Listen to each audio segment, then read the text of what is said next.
Shalom, ini adalah video seri 2 pelajaran Perjanjian Baru tentang dunia Romawi. Saya akan beranjak dari bukunya Mark Alan Powell yang berjudul Introducing the New Testament, edisi revisi tahun 2018, sebagai pijakan dalam membahas topik ini.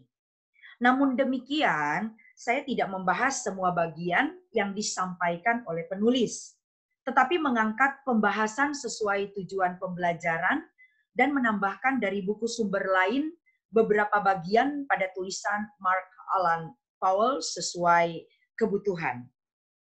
Nah, saudara, sebenarnya Kekaisaran Roma ini sudah berkuasa jauh sebelum kekristenan muncul. Nama Roma sendiri diambil dari nama ibu kota Italia, tempat asal mula bertumbuhnya negara Romawi. Menurut informasi dari buku Mariel Tenney yang berjudul Survei Perjanjian Baru, negara ini didirikan pada tahun 753 sebelum Masehi, dan mulanya hanya sekelompok masyarakat yang merupakan gabungan beberapa desa di wilayah sekitarnya dan diperintah oleh seorang raja. Namun sejarah mencatat bahwa sekitar abad ke-5 sebelum Masehi, negara ini mulai unjuk gigi dan melalui serangkaian peperangan yang tidak berkesudahan selama 500 tahun, negara Romawi berkembang dari sebuah dusun yang tidak dikenal di tepi sungai Tiber menjadi sebuah kekaisaran yang memerintah dunia. Tentu pembahasan tentang Kekaisaran Romawi dengan berbagai sepak terjangnya begitu luas jangkauannya, sehingga pada seri ini kita hanya akan mengaitkan Kekaisaran Romawi dengan apa yang terjadi di seputaran kekristenan. Oleh sebab itu kita hanya akan melihat pemerintahan Romawi selama era Kristen. Nah, saudara, Yesus itu menurut catatan sejarah dilahirkan pada masa pemerintahan Kaisar Agung Romawi yang pertama, yaitu Kaisar Augustus, yang memerintah tahun 27 sebelum Masehi sampai 14 Masehi. Dia adalah seorang kaisar yang katanya memerintah dengan baik dan bijaksana. Banyak perbaikan yang dilakukan pada masa pemerintahannya. Romawi yang kacau balau karena terus-menerus dalam masa peperangan diubah wajahnya selama 40 tahun masa Kaisar Augustus berkuasa. Makanya sejarah mencatat bahwa sang kaisar pernah berujar bahwa ia telah menerima Romawi sebagai sebuah batu bata ketika ia mulai memerintah, tapi kemudian mengubahnya menjadi sebongkah pualam. Nah, setelah Kaisar Augustus meninggal, putra angkatnya yang bernama Tiberius dipilih menggantikan ayahnya. Di masa Tiberiuslah, dari tahun 14 sampai 37 Masehi, Yesus melakukan pelayanannya. Untuk kita ketahui bahwa kota Roma itu jauh dari Yerusalem, sehingga kehadiran kaisar sebenarnya tidak terlalu berpengaruh di Yerusalem. Di kemudian hari, ketika kekristenan bergerak ke dunia sekitar Laut Mediterania, barulah kekristenan mendapat perhatian kaisar secara langsung. Misalnya, sejarawan Romawi yang bernama Suetonius melaporkan bahwa pada tahun 49 Masehi, Kaisar Claudius yang kala itu memerintah Kekaisaran Romawi mengusir orang Yahudi dari Roma karena kerusuhan yang terjadi di Roma disebabkan oleh seseorang yang dikenal sebagai Kristus. Nah, ini sebenarnya merujuk kepada Kristus. Pengganti Claudius yaitu Kaisar Nero. Kaisar ini tercatat dengan kejam, menganiaya dan membunuh orang Kristen. Namun sebenarnya kaisar yang bertahta di Roma secara keseluruhan itu tidaklah terlalu memiliki relevansi langsung bagi Yesus dan para pengikutnya yang hidup di Palestina. Justru para penguasa Romawi setempatlah yang memerintah di Palestina yang banyak terlibat dalam hidup masyarakat Palestina. Ketika orang-orang Romawi menaklukkan suatu negara, mereka biasanya menempatkan seorang raja, gubernur, atau penguasa lain di negeri jajahan tersebut. Tetapi mereka juga mencoba untuk melestarikan beberapa lembaga pemerintahan asli. Jadi menurut Perjanjian Baru, Dewan Pemimpin Yahudi yang dikenal dengan sebutan Sanhedrin memiliki otoritas di Yerusalem dalam beberapa hal. Saudara bisa lihat itu dalam Markus 14 ayat 55 sampai 64. Kisah Para Rasul pasal 5 ayat 21 sampai 40. Meskipun pada akhirnya keputusan itu ada pada otoritas Romawi. Demikian yang diinformasikan dalam Yohanes 18 ayat 31. Nah, saudara, ada beberapa pengetahuan tentang otoritas Romawi yang penting untuk kita ketahui dalam kita memahami Perjanjian Baru. Di sini secara singkat saya ingin memberikan informasi tentang beberapa penguasa yang ada di era kekristenan. Yang pertama itu adalah Herodes Agung. Herodes Agung ini adalah orang yang memerintah seluruh Palestina dari tahun 37 hingga 4 sebelum Masehi. Pada waktu itu dia berusia 22 tahun waktu dia jadi raja, ya. Dan Herodes ini dikenal sebagai seorang pembangun utama. Karena lancarnya pembangunan di masanya, maka perdagangan itu sangat maju. Keadaan ekonomi juga meningkat dengan pesat. Nah, yang paling penting di era pemerintahannya adalah dia merenovasi bait suci Yahudi di Yerusalem. Pada zaman Yesus, bait suci Herodes ini dianggap sebagai salah satu dari 7 keajaiban dunia kuno. Nah, saudara, secara etnis, Herodes Agung ini muncul dari sebuah keluarga Idumea yang kaya dan berpengaruh. Orang Idumea ini merupakan keturunan orang-orang Edom kalau kita baca dalam Alkitab Ibrani. Mereka menetap di Idumea yang dulunya dikenal sebagai daerah Edom di seluruh Yudea. Ketika Yohanes Hyrcanus dari keluarga Makabe menaklukkan Idumea pada tahun 130 sampai 140 sebelum Masehi, dia menuntut semua warga Idumea itu untuk menaati hukum Yahudi. Kalau tidak taat, harus keluar dari wilayahnya. Makanya kebanyakan orang Idumea itu memeluk agama Yahudi. Nah, Herodes Agung ini adalah seorang Idumea. Dia dianggap hanya setengah Yahudi, bukan orang Yahudi sepenuhnya. Makanya dia tetap dipandang orang asing oleh bangsa Yahudi. Dan apapun yang dia lakukan itu tidak bisa menarik simpati orang Yahudi. Herodes adalah penguasa Palestina pada saat Yesus lahir. Saudara bisa lihat itu tercatat dalam Matius pasal 2 ayat 1. Herodes ini sangat dikenal ceritanya oleh orang Kristen karena dialah yang mengirim orang Majus untuk mencari di mana bayi Yesus berada. Tapi kemudian memerintahkan pembantaian bayi di Bethlehem ketika dia mengetahui bahwa orang Majus tidak kembali memberi informasi kepadanya. Matius 2 ayat 1 sampai 18 mencatat hal itu. Memang Bethlehem bukanlah kota besar, sehingga tidak mungkin ada ribuan anak yang terbunuh dan menjadi tumbal kedengkian hati Herodes. Mungkin jumlah yang terbunuh pada waktu itu sekitar 20 sampai 30 anak. Peristiwa berdarah di Bethlehem ini bahkan tidak dicatat oleh Yosefus, seorang sejarawan Yahudi. Karena tindakan pembunuhan anak-anak ini ternyata dianggap kejahatan kecil dibandingkan dengan daftar kejahatan Herodes lainnya. Herodes dikenal pembunuh berdarah dingin.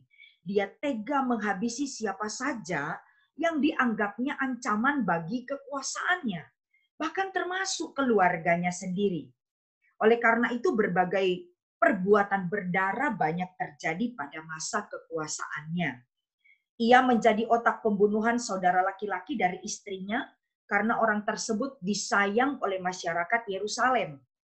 Kakek dari istrinya yang berusia 80 tahun pun yang pernah menyelamatkan hidupnya tidak luput dari kekejamannya. Termasuk istrinya yang bernama Mariamne beserta kedua anaknya tewas atas perintahnya. Seorang sejarawan abad keempat yang bernama Makrobius mengatakan, pada saat pembantaian anak-anak di Bethlehem dan sekitarnya, kemungkinan ada satu dari putra Herodes pun ikut terbunuh pada waktu itu. Sehingga muncul pepatah yang mengatakan, "It is better to be Herod's hope than his son." lebih baik jadi babinya Herodes daripada jadi putranya Herodes. Apa maksudnya? Sebagai seorang proselit Yahudi, penganut agama Yahudi, Herodes tidak akan mungkin membunuh babi atau bersentuhan dengan binatang haram tersebut. Namun ia bisa tega membunuh darah dagingnya sendiri, sehingga jadi babinya Herodes bisa lebih aman ketimbang jadi anaknya Herodes. Lalu kemudian penguasa yang kedua yang akan kita pelajari itu adalah Herodes Antipas. Herodes ini memerintah di daerah Perea dan Galilea dari tahun 4 sebelum Masehi sampai tahun 39 Masehi. Di dalam sastra Romawi, Herodes Antipas ini sering disebut hanya sebagai Antipas saja. Tetapi Perjanjian Baru secara konsisten menyebutnya Herodes.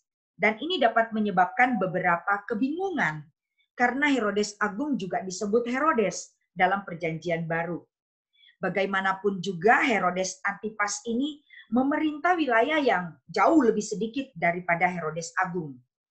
Herodes Antipas ini hanyalah raja wilayah saja, bukan raja di seantero Palestina. Tapi masa jabatannya sangat panjang, sekitar 43 tahun. Dan periode itu mencakup seluruh waktu kehidupan Yesus dan pelayanan Yesus di Galilea. Ketika Yesus memulai pelayanan publiknya, Yohanes Pembaptis mengkritik Herodes Antipas karena dia menikahi keponakannya yang bernama Herodias, yang kala itu sudah menikah dengan paman yang berbeda. Antipas kemudian menyuruh Yohanes ditangkap. Dan atas permintaan istrinya Herodias, Yohanes Pembaptis dipenggal kepalanya. Cerita itu bisa dilihat dalam Markus 6 ayat 14 sampai 29. Injil Lukas melaporkan bahwa Antipas juga menaruh minat terhadap Yesus. Yesus menyebut penguasa itu sebagai si serigala. Lukas pasal 13 ayat 31 sampai 33. Mungkin sebutan Yesus ini merujuk pada kegemaran Antipas akan kekerasan. Dia sangat tamak dan tidak bermoral. Lalu kemudian penguasa selanjutnya yang akan kita coba lihat itu adalah Pontius Pilatus. Pontius Pilatus ini memerintah Yudea sebagai prefektus atau prokurator dari tahun 26 hingga 36 Masehi. Pontius Pilatus ini juga merupakan gubernur, ya, prefektus itu gubernur kelima dari provinsi Yudea. Dia menjabat tahun 26 sampai 36 Masehi pada zaman Kaisar Tiberius. Nah, pada dasarnya Pontius Pilatus ini adalah seorang gubernur yang melayani sebagai wakil kaisar. Pangkat Pilatus ketika menjabat sebagai gubernur provinsi Yudea ini tercatat dalam prasasti bahasa Latin itu sebagai prefek atau prefectus. Tepat seperti yang dicatat dalam Injil Lukas. Sementara sejarawan Tacitus yang menulis pada tahun 116 Masehi menyebutnya sebagai prokurator. Istilah yang sebenarnya baru dipakai sejak tahun 44 Masehi. Bertahun-tahun kemudian setelah Pontius Pilatus digantikan. Flavius Josephus menyebutnya dengan istilah bahasa Yunani yaitu gubernur, ya. Para penafsir berpendapat bahwa penggunaan istilah yang berbeda ini dapat dimengerti karena datang dari berbagai saksi yang berbeda yang menulis dalam bahasa yang berbeda pada masa yang berbeda pula. Pilatus digambarkan dalam beberapa literatur, terutama dalam tulisan-tulisan Philo dari Alexandria sebagai seorang penguasa yang kejam. Dia adalah seorang penguasa yang membenci orang Yahudi dan tidak mengerti agama Yahudi. Beberapa ahli berpendapat bahwa apa yang difitnahkan kepada Pilatus ini mungkin dibesar-besarkan. Tetapi banyak laporan yang menunjukkan bahwa Pilatus memerintah diwarnai episode konflik dan kekerasan. Bayangkan saudara, minggu-minggu pertama ketika dia berkuasa, dia berusaha memasang spanduk-spanduk kekaisaran di Yerusalem. Ini memicu krisis di kalangan orang Yahudi yang melihat spanduk kaisar itu sebagai berhala. Waktu itu karena merasa malu, Pilatus kemudian melepas spanduk itu sebagai tanggapan atas protes keras dan ancaman akan adanya kerusuhan. Tapi dia tetap berulah. Dia menggunakan dana bait suci untuk membiayai saluran air. Ini memunculkan lebih banyak protes lagi. Tapi kali ini Pontius Pilatus ini tidak mundur. Dia kirim tentaranya yang menyamar sebagai warga sipil ke tengah-tengah kerumunan pengunjuk rasa. Lalu kemudian mereka itu memukuli dan membunuh orang-orang Yahudi yang berunjuk rasa itu secara acak. Perjanjian Baru melaporkan bahwa Pilatus adalah gubernur yang menghukum Yesus untuk disalibkan. Sementara di lain pihak, dia sendiri menyatakan bahwa Yesus tidak bersalah. Matius pasal 27 ayat 1 sampai 26, Markus 15 ayat 1 sampai 15, Lukas 23 dan Yohanes 18 ayat 28 sampai 19 ayat 26 mencatat peristiwa ini. Ada dua prokurator tokoh Yudea selanjutnya yang disebutkan dalam kisah-kisah Perjanjian Baru, yaitu Felix yang memerintah tahun 53 sampai 60 Masehi dan Festus yang memerintah tahun 60 sampai 62 Masehi. Keduanya ini yang membuat Paulus dipenjara. Kemudian selanjutnya kita akan membahas tentang Herodes Agripa I. Herodes Agripa I ini memerintah Galilea, seperti juga dengan Herodes Antipas dari tahun 37 hingga 41 Masehi. Lalu kemudian dia menjadi raja atas semua Palestina, seperti kakeknya Herodes Agung dari tahun 41 hingga 44 Masehi.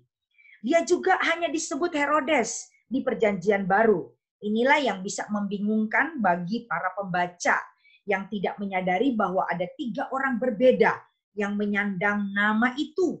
Dan dia adalah raja yang disebut Herodes dalam Kisah Para Rasul 12.